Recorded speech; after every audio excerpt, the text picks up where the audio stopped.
Well, good evening, and thanks for joining us tonight here on Primetime Sports. I'm Randy Gardner, and as you know, with the nice weather, the Cardinals are heading down to spring training. And we got a gentleman here who spends a lot of time at the ballpark. You going down to spring training? I might make a swing down there. We'll see if I can fit it in between appointments and all I do. Sounds good. Joining us is Carter Rethwis, otherwise known as the Cardinal Cowboy. Right. That's the get-up here. So that's tell us a little bit about how you became the Cardinal Cowboy and what that means to the community. Sure. A big lifetime Cardinal fan. As a kid, I grew up playing baseball pretty competitively and was very serious about the fact that I was going to be a Cardinal someday. And so then I got involved with a fairly tragic accident. It was actually fatal. One of our driver was killed in the accident. But that kind of put a shortened span on my pursuit of being a professional baseball player. But I really didn't give up the dream or what I had with regard to the fun surrounding the Cardinals. So I just decided that I'd go to the games with the famous Augie Busch hat that my dad had purchased. It still has the tag on it from Casey Sports for $15 back in 1982 or so. Essentially took it from my dad, started wearing it to the games, wore the Cardinal jersey with it, and I said, I still play semi-pro baseball, St. Louis Spikes, and still playing a little bit now, and wore the pants to the baseball game too. And then it became kind of a novelty thing where people wanted their pictures taken with me. So I said, I'm a computer guy by trade. That's what I do as an IT guy for years for AB. And started putting pictures up on the web, showing people, the fun they had at the game. And all of a sudden I've got all these hits coming to my website. So it turned into something kind of fun from there and just kind of progressed. What would you say to people out there? Because, people are always looking for creative ways to get their name out there or become, a public figure. This almost happened by accident for you. That's kind of the way things go. Yeah, well, it was just a matter of, I'm a pretty strong believer in you go out and do what you believe and enjoy yourself and don't worry so much what people think of you. Obviously, I couldn't be caught in this uniform for too long if I was too worried about it because I get comments periodically. But most people just love what it is. So it's a matter of having enough gumption to go out there and do it and see what happens. And you try something new and see where it goes. As you talk about that, we talked last week about going out and talking to kids at school and being a public figure. Kind of talk to us about that message that you give to the kids in a day and age where there's so much stress, even in kids' lives right now, to perform, to be the best at really everything. Yeah, I mean, it really hits home for me because I did work very hard at taking ground balls, thousands of ground balls over the summer where I guess, to me, that was normal. That's what you did. But apparently a lot of kids, that was just too much for them to do. So it's a matter of setting yourself out a little bit and doing a little bit extra. And so that's the easy thing for a lot of people to do. Most people don't want to put the extra effort into. So I told kids, just go out and first find out what it is you enjoy. And this is the message I tell kids. Find out what it is you really enjoy and go out and work the hardest you can at that, and you're going to turn it into something successful. There's going to be hurdles that you overcome in life, and mine is no different than many other people have had, a little more dramatic. I mean, I was in a coma. But at the same time, I say to people, look, you're going to run into difficult situations. You're going to have things that don't go your way. It's how you respond to those. My dad made the analogy to me years ago. He said, Carter, it's not the error in the game when you botch a ground ball or something you don't do right. It's not the error that kills you. It's how you respond to that error. Do you commit another error? Do you let them score 4 or 5 more runs?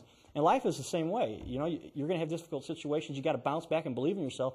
And it's a tough, competitive world. And everybody's looking to make the edge. You just got to keep plugging and believe in yourself.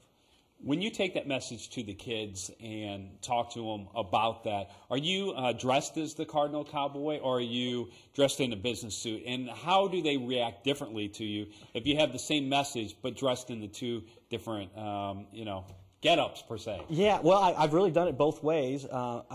Right after the accident, I was asked to go speak to kids about what I went through and talk to them, and I would show up professionally. Every day I wear a business suit for what I do. And you get a good response from that, too, but it's kind of like, well, it's the same kind of get-up, the same message we hear from other people. I don't quite identify with it as much because he's just some adult guy talking to us. It was by chance, I dating a teacher says, if you're going to do this, you need to wear the Cardinal Cowboy outfit, right? I'm like, all right, I'll wear the Cardinal Cowboy outfit. So I go there, and by now they're going, wow, look at this guy. I really got their attention. And then I can say, with what I've got their attention captured with, I say, here's what you kids need to focus on. Here's what you need to do. Now they're really listening and paying attention to what I have to say. As far as going to the games in the outfit and becoming, like you mentioned, a staple, What's your goal for the next couple of years with this? Are you looking at being a face of maybe the Cardinals on magazines and different things like that? Well, it's interesting. People just kind of periodically find me at different places and invite me to different things. I was in St. Louis Magazine a couple years ago in the centerfold. They had all the best Cardinal fans in there, and I was in there with Fred Bird and a bunch of other people. But where I would like to go is just my mantra, my goal in life. If I could stop what I'm doing today, I love what I do for the company I work with, and I love helping small businesses really figure out that. But if I could do what I wanted to do, I would stop what I'm doing and talk to kids about how to believe in themselves, how to work as hard as they can to get and reach their goals, and do that for the rest of my life, and bring that message to dozens and dozens or thousands and thousands of kids across the country, because so many of them run into that stuff, and I think sports has a lot to do with that, because so many people, some of these kids idolize the athletes, and they don't understand, the chance of being, somebody made the point to me, a friend of mine, Cliff Polite, made it into the big leagues, right, and pitched for the White Sox. And I was talking to a friend, he says, you know what that's like? That's like being the CEO of a top 500 corporation. The odds are about the same. So a kid needs to keep in perspective. You don't want to ever squash their dreams, but they're going to learn a lot from playing those sports. The chances of them actually making it to the big leagues are not very good. But what they'll learn from what they played from playing those sports is going to be tremendous to help them develop as a person, to be competitive and work hard. We talk about that all the time here on the show, that the numbers, when you go from high school to college, how they dramatically shrink, and then to go on to play semi-pro ball or whatever, just drastically shrink down. And I think in this day and age, when you talk to, and I know when I go out and talk to the kids, the first question that I'll ask them is, hey, what do you guys want to do when you grow up? And I would say 75% of the kids will raise their hands, and they will say singer, baseball player, football player, basketball player, something along that lines. It's almost like we've lost our way in terms of grounding people to be realistic. You don't want a kid to give up on his dream, like you said, but I think with the way the media is this day, these days, with pursuing all the money in the world and these big fancy cars and these big houses, that it's kind of skewed the kids. Yeah, so much emphasis is put on the glamour, and there's so much exposure to that now, because you got television everywhere and multiple channels and the internet and everything that kind of glorifies that.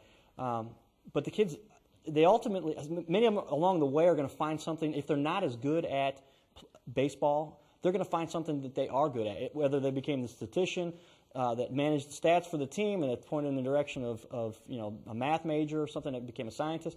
I mean, they're going to learn a lot about themselves along that path to figure out what they want to do. And one of the biggest components that I think is most important, it's something that you don't get out of the classroom as much, is the social interaction among kids. So then they get the opportunity to really, how to be part of a team, how to focus on contributing in every way that you can.